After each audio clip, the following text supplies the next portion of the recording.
Nee, maar mensen, ze zeggen wel eens halt. Loopt nooit een vrouw of een bus nou. Elk half uur komt er wel een ander. Maar dat geldt wel niet voor mij.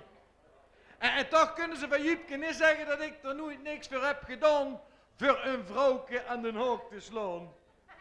Ik heb vliemscherpe tango's gedanst. Op dansavonden voor alleen stonden, daar zat ik een moment.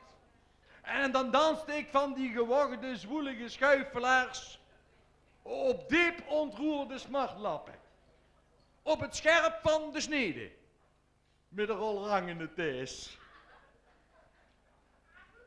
Begon zo'n avond nog een klein beetje positief met het eerste liedje. Mag ik je kijkdoos even zien? Maar de kater was voor het laatste liedje. Maar vanavond heb ik hoofdpijn. Een scheel van de kop in schoefelde Jupke daar een poes aan, hè. Een leeg portemonnee, een leeg hoes en een leeg bed. Ik heb er van Ierland maar voort met een hond in bed gelagen. Maar ik heb zo'n prins Bernhard woont. Met zo'n drinkenstadje om de nek. Hoe zet mijn buurvrouw een hond in bed, dat stinkt toch? Ik zeg, och, dan moet dat bier zich maar aan wennen. Pals voor alleen stonden. Geen kruk stond nog, ja ik. Pien in de bien, mu in de rug, pien in de nek. En weet u wie dat knepen? Het waren alleen mijn nee schoon. Les aan danste ik nog zo'n troge. Dat ging op de verkante meter. Zet zei tegen mij, Jupke, denkt je hetzelfde als wat ik denk? Ik zeg, ik denk het wel. Hoe zet ze, wat zit je in de vieze mup? Oh, Lu, ik kan haast geen mechje krijgen. Ik droomde voortvan. Eerlijk waar, ik heb een tijd gekend dat ik droomde dat er 's nachts bij mij onder het bed een mooie meid loog. Ik ga 's morgens wat pien in de nek. Hoe zit een hoesarts, Jupke, daar zit er zo vanaf. Dan zagen we de puurt maar onder het bed uit. Ik zeg, dokter, ik heb ook nog aan bij je. Hoe zit die, zien ze binnen of buiten? Ik zeg, de zakken duister, maar volgens mij binnen. Hoe zit je, dat geeft niks, daar zie je het kas aan bij je. Dus mam die zag het vroeger al, Jupke, gij schitter over, gij ziet en een geboren vrijgezel. Ik zeg, worden anderen dan al zo vroeg bij? Mijn oudste broer, die leert voor vrijgezel. Die is al 3 keer getrouwd geweest.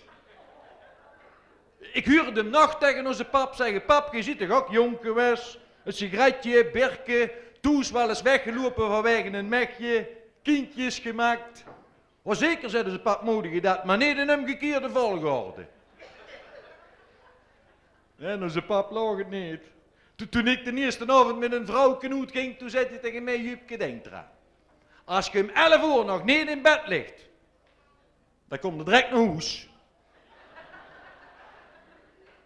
2:30 was het weer, alweer alleen in bed. Maar goed dat een hond elektrische deken aan je gezet heeft. En ik kan toch eigenlijk alles. Ik kan wassen, koken, poetsen, alleen het bed opspreiden. Dat beest en hond van mij, die heeft 's morgens alles. En dan heb ik ozel en dan moet ik eigenlijk klappertanden. Maar dat gaat ook niet. Het gebied en ik mee slopen een paard. Oh, ik ben les daar nog van de traplier afgevallen met gardinenstrieken. Kunt mijn buurvrouw, hoor, die weet alles beter. Jupke, fout, zet ze. Dan moet er op de toffel gestaan, net als ik. Mijn buurvrouw, dat is een knooi. Maar ja, die is ook nationaal kampioen kine. En vulste van mama's pek heet ze, hè. Voor 6 weken terug is ze er nog wat aan gaan doen, is ze paard kon rijden. Na 14 dagen worden het al gelukken. Wordt paard al 20 kilo kwijt. Oh, dan heeft ze dat over het terugkomen hier op deze wereld. Reincarnatie of zoiets noemen ze dat. Ik zeg, buurvrouw, hoe stelde je dat voor als wat? Nou, zegt ze, het maakt me een evoluut van mijn paard als gans. Ik zeg, 2 keer hetzelfde, dat gaat niet. Maar het is ook het neusblad van de straat. Mijn buurvrouw, dat is het neusblad van de straat. Altijd maar de voele westboete hangen. Kijken over de wester, maken ze me niks over wies. De tweede week het ondergoed binnenste boete. En daarna was ik ook drek. En ik heb alle wasmiddelen in huis die ze op de televisie voorschrijven. Ik heb toch plak zat. En of de kleuren blijven, met wie moet ik mee vergelijken? Het geel en groen, dat giet er toch wel uit. Oh, ik doe je alles zelf. Ik heb vorige week nog de huiskamer beplekt met zo'n verticale strepen behang. Daar werd het hoger van, zeggen ze. Ik ging het ministerie uit toren er wel in. En koken, mensen. Koken, dat is mijn hobby. En ik kook lekker. Dan ga je gedeur op 2,5 hanen halen. Want ene ganse ken ik krek niet op. Met friet. En dan lekker wild eten. En dan heb ik de ganse avond voor mezelf alleen. En dan begint Jupke ook zo zelf in zichzelf te praten van, wat heb je nou zin in? Ik zeg, weet je wat, gaan we een deur maar lekker ijs halen. En laat er ook maar een lekkere flinke toetslagroom op door. Ik zeg, zat door net papiertje schrijven. Mende, nee, dan onthaal ik zo wel. 4 uur later kom ik thuis met een friet. Ik zeg, had je toch maar op papiertje geschreven? Dan zit je de mayonaise vergeten. Nee mensen, ik vertrouw mezelf niet meer. Eerlijk waar niet. Ik draag voor niks listen en een riem. Vorige week was ik nog bij de apotheek. Ik zeg, apotheker, is deze een apotheek van nou? Ja, zei hij. Ik zeg, zit je dan zelf apotheker? Ja. Ik zeg, wie lang al? Al 20 jaar, zei hij. Ik zeg, waar heb je dan gestudeerd? Oh, in Leuven, in Heidelberg, in Utrecht. Ik zeg, doet me maar het duurske pleister aan. Ik zeg, maar hoe moet dat duurske op? Waar zit je? De beschrijving zit erin. Kwam les de belastinginspecteur nog op bezoek. Op een gegeven moment zei de Jupke, ik geloof maar de helft van overhaal. Ik zeg, dat is me ook goed. Stiet meneer pastoor aan de voorste deur. Of ik ook aan de gezinsbijdrage mee wil door. Ik zeg, man, zit ik hier geestelijk gestoord? Gezinsbijdrage. Ik zeg, krijg jij soms kinderbijslag? Enfin, ik zeg, pastoor, kom toch maar binnen. Hij net geslaagd. Waar een van mijn jongste petekindjes op bezoek. 8 jaar is hij, zo hoor. Begon hij tegen meneer pastoor te klasjeneren. Meneer pastoor, nou moet eens luisteren. Ik vrij met Jacquelientje en wij gaan ook samen trouwen. Oh, zegt meneer pastoor, wat fijn. Maar heb je daar wel genoeg centjes? Oh jawel, zegt hij, Jacquelientje heeft 10 gulden op de bank staan en ik kreeg elke zaterdag zondagsgeld. Nou, zegt meneer pastoor, wat fijn manneke. Maar als er dan eens kindjes komen. Wat zit je tot nou toe hebben Jacquelientje en ik heel veel geluk gehad. Tadaa!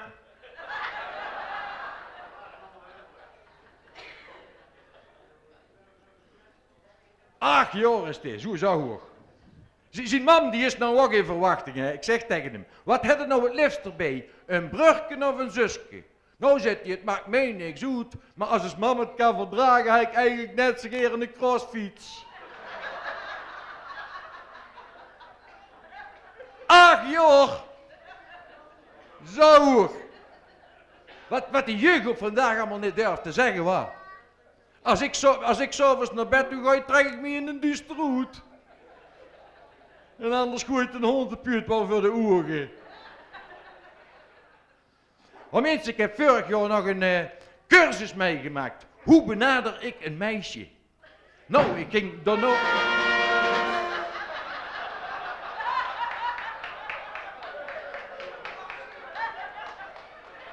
Schrik me, ik heb wat gedaan tegen jou. Overdreven. Een cursus meegemaakt. Hoe benader ik een meisje? Afijn, ik ging daarna eens naar de bioscoop. Zit er in mijn rij op een hoek een bloedmooi grietje. Afijn, halfweg de film. Het was nogal een warme film, dus in de rust ging ik me een glaasje cola halen. Ik kom terug, ik zeg tegen dat mooie Grietje op den hoek. Ik zeg, word jij dat die ik straks op de tienen heb gestaan? Ja, zegt ze. Ik zeg, dan is dit een goeie reis. Boetst er op straat een vrouwke tegen me op. Ik zeg, het ooit wel eens iemand tegenover gezegd dat jij zo'n prachtige, mooie, donkerblauwe ogen hebt? Ja, zegt ze blozend. Ik zeg, hij broek ze daar verdamme op. Ga je op een huwelijksadvertentie af? Een echte, degelijke goeie vrouw, echt iets voor mij. Maar lelijk. En ik heb op de cursus geleerd, direct de waarheid zeggen. Dus ik zag, wat zit er geen lelijk? Nou, zegt ze tegen mij, ik geloof dat u te veel gedronken hebt. Ik zeg, ja, maar dat is meer wel over. En toen stond Jupke er alweer al in vuur. En wat doet het dan als vrijgezel? Juist, dan gaat er naar uw stamkroeg toe. En dan ga je altijd heen met mijn twee gezworen, vrijgezellige kamerij. Hengelij. Een ideaal stijl om samen mee op stap te gaan. Oh Henk, dat is een lollige vent. En we hoeven met te bestellen, dan liep hij al naar de tap toe. En achter de tap, daar staat Nel uit. Die jongen kennen die ook. En dan s'avonds na afloop, dan gaan we ook nog altijd bij ons toe eikjes knutsen. Ik zeg, jongens, je kent er nog een hengelij om te lachen. Ik zeg, weet je waarom dat wij vrijgezellen zien? Nee, zagen die twee. Ik zeg, omdat we gewoon elders geen kinderen hebben. Oh, we hebben ook zo gelachen, dat veel harder als jij. Henk te veel verlolligheid door mijn keukenroes. Giet je naar boete stond te kijken, pardon, zet hij, die is van twee kanten kapot. Zeg, jongens, maar wie laat is het? Hoor het lui, dat weer te bezoeken. Giet in boete keihard op straat stond te zingen. Een vrijgezel die gaat niet slapen. Kijk mijn goeie buurvrouw kwaai uit de raam en zegt, wat doen dus mergens een 4 uur? De dag erna tref ik mijn buurman. Zeg, Jupke, zegt hij, ook nog wat er vandaag weer is gebeurd. Weer, het is niet hoog tijd dat je een vrouwtje krijgt. Ik zeg, ja buurman, dat is waar, maar je moet niet kwaai weren. Ik moet iedere keer aan die van jou denken. Ho, ho, ho, zegt hij. Zet ik je dan een uurtje op die van mij? Ik zeg, nee man, ik ben bang dat ik Roxanne aan krijg. Dus leef mensen van Berkelheim. Een goeie vrouw die in bed kan spreiden of die een beetje kan strieken, dat zou je er voor Jupke al een klein beetje op kunnen lieken. Want het maakt mij niet uit zo van die moten, als ik s'avonds maar eens gezellig met iemand wat kost praten. Want anders dan blijven wij vrijgezellen altijd maar weer bijbestellen. Dus als iemand nou zo'n vrouwke voor mij wet, dan gooi ik Geert de hond ervoor uit bed. Vast en samen.